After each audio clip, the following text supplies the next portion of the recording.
Hello, good afternoon po mga kaibigan. Ito na po yung kainan sa hapunan ng mga aso. Itong pusa, kumain na kanina yan eh. Nauna yan. Ayan, si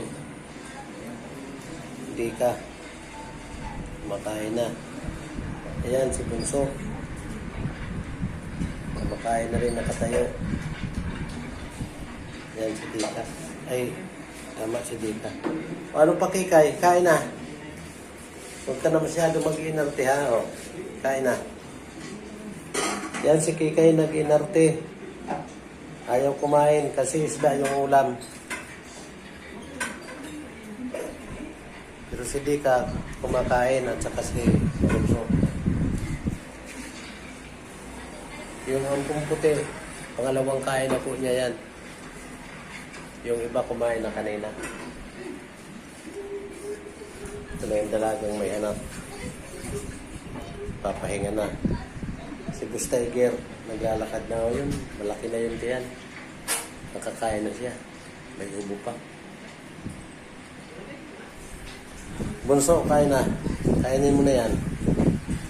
At bukas na ng karne. Pero bawal nga ang karne at magmamahal na araw. Wala nang pili-pili, kumain na.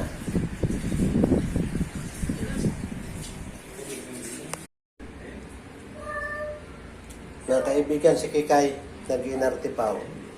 Kikay, kain na o. Hindi pa kumakain. Si Kikay, tapos na po kumain.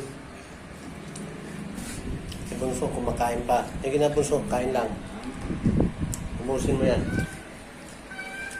Itong maingay na ampon puti.